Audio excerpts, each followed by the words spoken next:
Hi and welcome to our 37-day mark. Today on our 37th day, we're going to look at section A primarily. Not only for the types of questions that are used in section A, but also the criteria for section A. We're really going to look at it from the assessor's point of view and what they're asking you to do. So let's dive in, shall we? Within the analytical interpretation of a text, you have 20 texts to choose from. And across Victoria, there would have been a wide array of these texts, from the beautiful words of William Wordsworth to the Shakespearean comedy Much Ado About Nothing, to the very contemporary looks at India and Like a House on Fire. One of these texts you would have used as creative response, and the other text you would have looked into in a more analytical way. Here's a list of the expected qualities that range from the 0 to the 10 out of 10 mark. So if you receive a 10 out of 10, it means that you would have got an A+ in the exam. And if you received a 1 out of 10 for your essay, it means that you would have received an E. Now, here are some great things to remember about how you're being assessed in the exam. You'll have a minimum of 2 assessors, and both assessors will mark your essay out of 10. So a 10 out of 10 response would equal an A+ and its expected qualities, and a 1 out of 10 would receive an E, and the expected qualities are here in front of you. I've highlighted both the 6 and the 5 out of 10, or the C+ and the C. It pretty much works out that the average mark is a 5.5 out of 10. Or thereabouts.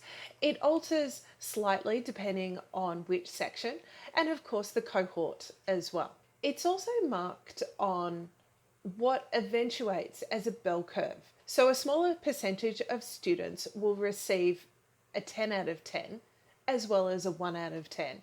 And then the bell curve will curve up to meet 5.5 out of 10. Being predominantly where most students in Victoria are. So I've highlighted the C+ and the C because this is the average mark. And let's have a look at the expected qualities. Even within the C+ and the C, there's a difference in language. Demonstrates an adequate knowledge of the text, or demonstrates a basic knowledge of the text. And here's the difference. A basic knowledge of the text might mean knowing the major characters. Demonstrating an adequate knowledge of the text might mean that you know some of the minor characters and how they were utilised. Demonstrating a basic knowledge of the text means that you know the plot line. Demonstrating an adequate knowledge of the text knows that there are significant epiphanies or significant events that occur within that plot line and how it relates to the topic. The second expected quality is develops a response to the topic supported appropriately by elements of the text. Elements of the text could include things like structure, could incorporate language, characters, thematic aspects, and of course the social, historical, cultural context of the text as well. And don't forget the stylistic features of the text. Is it a play? Is it a graphic novel? Or perhaps it's an anthology of short stories. We also have anthologies of poetry as well, and there of course are films. Whereas presenting a response which shows an understanding of the topic, referring to appropriate elements of the text, means you may not have defined them as expertly as someone who's answering at a C+ or an A+ response. And then the third criteria is always about your expression and the structure of your essay. So it presents a generally organised piece of writing. Have you structured for an introduction, body paragraphs, and a conclusion?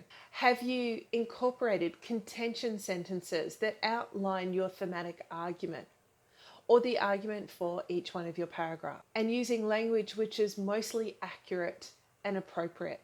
You may have some foul ups, and we expect that there will be a few spelling mistakes here and there because after all, you're doing this as a first draft. You're doing this under testing conditions, 60 minutes. Whereas C, the expected quality presents a piece of writing that communicates adequately.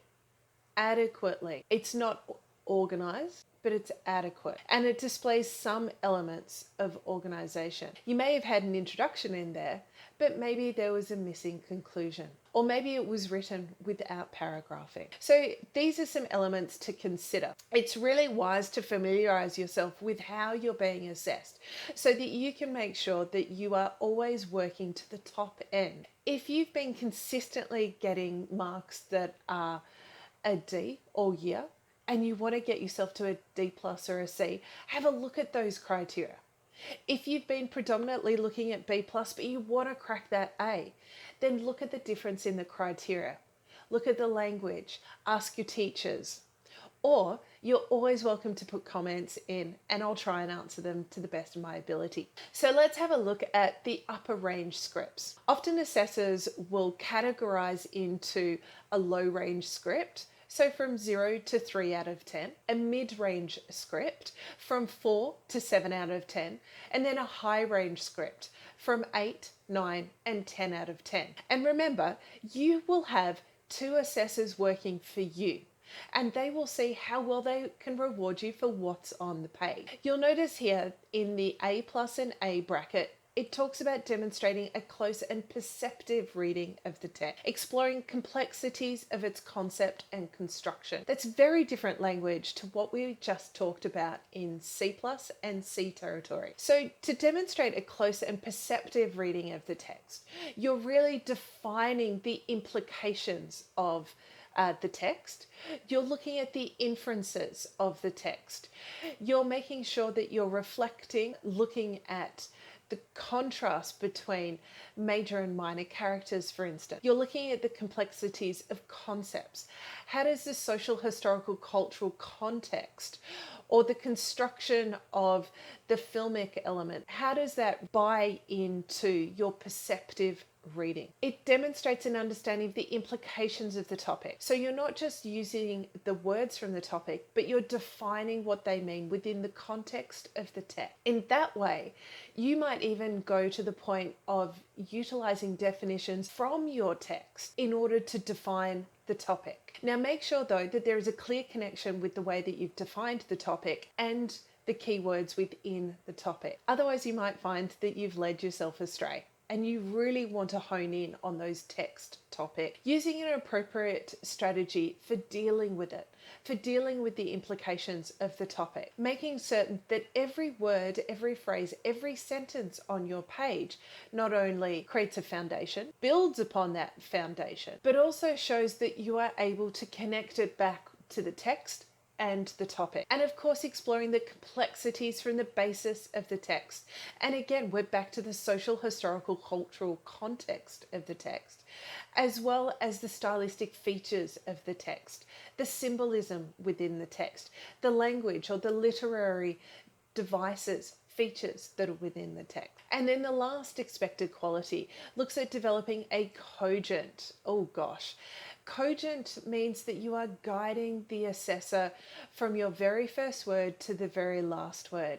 It is so glued together in a coherent, controlled way that the assessor never takes their eyes off the page. And a well-substantiated discussion. That means you are supporting each one of your assertions with evidence from the text. And remember, the evidence can be visual if you're dealing with a graphic novel, if you're dealing with poetry, or if you're dealing with a film. The well-substantiated within a text might also mean if you're dealing with an anthology, it might be from multiple short stories or multiple poems within that anthology. If you're dealing with a play, it might incorporate the play directions, the stage directions, the props, the costumes. Remember, they all have meaning, and the director or the playwright has placed them in there for a reason. And then of course, remember, this is English, so we need to deal with precise and expressive language. So this is quite different from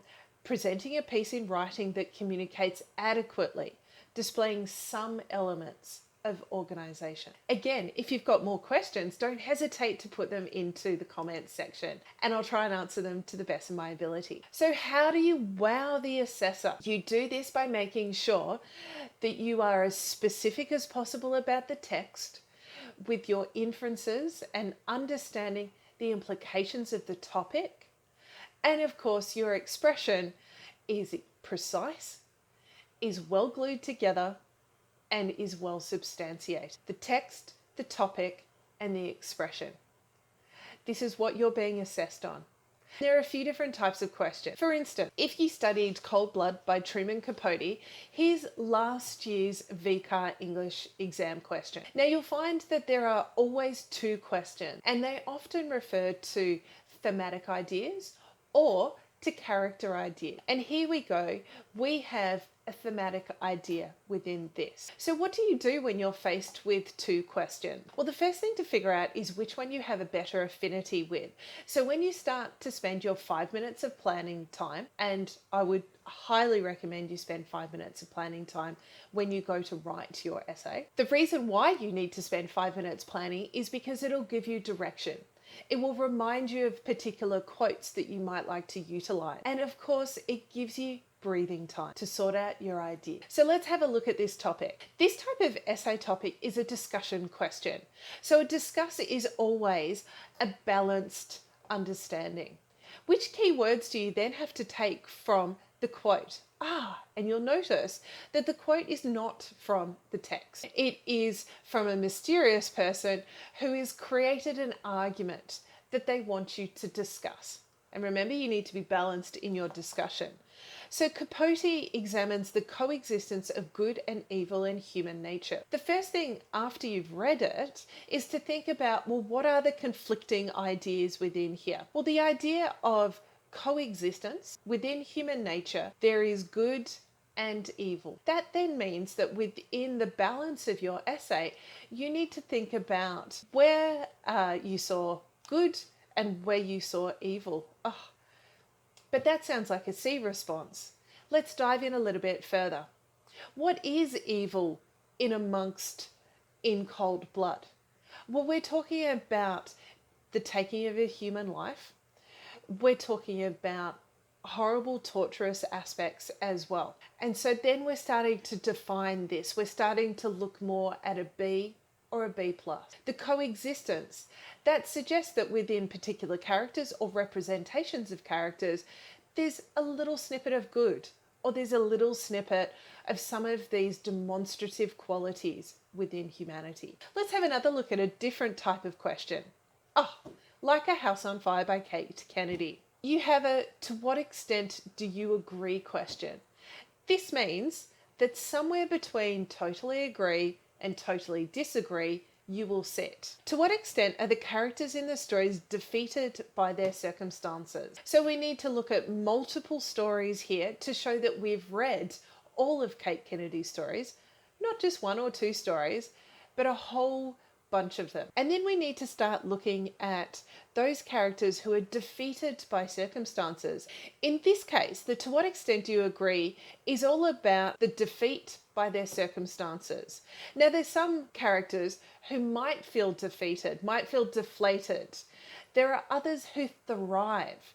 And this shows that there are different elements to the what extent you agree. But there are also characters who, even in their mundane epiphanies, may not alter their circumstances much at all. Here's another type of question, a how question. How does 9 Days explore the relationship between the past and the present? A how question immediately makes you want to think about the literary aspects. How does Tony Jordan create this relationship between the past and the present? Well, we have characters that are depicted within our chapters. We have characters who are from different timelines, and of course how they intersect within those timelines. But it's about exploring the relationship, and we're dealing with multi-generational aspects as well. So what do we learn from these characters? How are these characters written differently? How do their voices sound? And what does this suggest about the social, historical, cultural differences? And that's what you need to implement within a how question. The character, the thematic aspect, symbolism, literary style, and the context, the social, historical, cultural context. Now, this question from Persepolis last year looks at a quote straight from the text. Bad people are dangerous, but forgiving them is too. What role does forgiveness play in the text? Forgiveness and forgiving is absolutely taken straight from the quote, but it's more than that. You also have to look at bad people are dangerous. So what makes bad people dangerous? And what makes forgiving them dangerous? You can forgive but not forget. It's a really good idea to know the context of where the quote came from as well. If you know where the quote came from, you'll often know who said it. Where in the graphic novel was it? And how does this show the social, historical, cultural context? Station 11. Now, this is another style of question where you have a quote from the text, always these memories barely submerged. A quote from a random person. Station 11 demonstrates that nothing is ever completely lost. And then a tag, discuss. So always these memories barely submerged. You need to think about who stated this. Well, it was stated by Jevon or Yevon, however you'd like to pronounce his name, as long as you know how to spell it correctly. It was towards the end of the text as well, when he had a family, when he had his son, who he named after his brother. And then think about how nothing is ever completely lost. So memories, barely submerged, and completely lost. If we're taking this idea that memory is transient, however, it creates a scarring effect. It might be a tattooing effect, for instance. You don't lose sight of things, they're always with you, but they're more than skin deep. And of course, it's a discussion question. So you've got to think about those memories that people choose not to remember. For instance, Kiki chooses not to remember the first year that she was out walking. The Golden Age. The Golden Age explores Frank's gradual realization that he can rely only on himself. Here we have quite a few aspects to deal with. A gradual realization, relying on himself, but it's a do you agree question, which means it needs to be somewhere on that extremity of he relies on himself in aspects, but he also relies on other people. He relies on his family. He relies on the nurses around him. He relies on the friendship. He relies on poetry. So what's the best structure for your essay? Well, there's quite a few different structures that you can utilize for an analysis essay. However, a basic essay, and one that you've been doing all the way back since primary school, is to create an introduction. Now, the introduction is there to define the topic, define the text, and of course, define your contention and subcontentions. What's your argument? Within the body of your essay, your assertions always need to be substantiated. And you can utilize visual aspects, you can utilize literary aspects, you can utilize quotes from characters or the narrator. And of course, if you're dealing with a play, you can also quote the stage direction or the costuming or the props. And a very short conclusion, a conclusion that references your contention and the contention within your body. So the subcontentions. So what's the best structure that you can utilize for your essay? Well, you could use a character-based paragraphs. However, if you do that, then you might be really limiting yourself. You might be limiting how many characters you can talk about. Instead, think about the characters as representations of themes. Set up your paragraphs in a thematic way. That's a really good basis for you to be able to think about the big ideas and which characters, which symbols, which literary aspects, which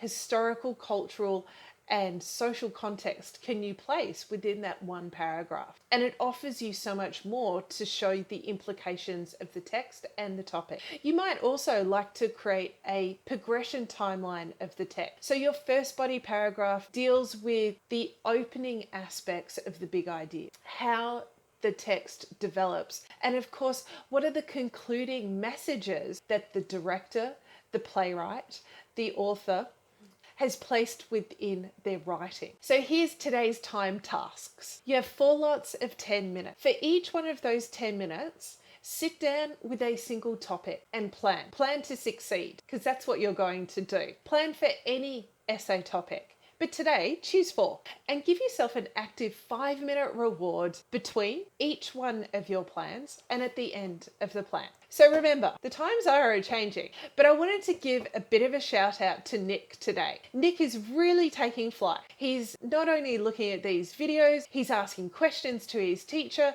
and he's doing a great job. So keep up the great work, Nick, and I'll see you all next time.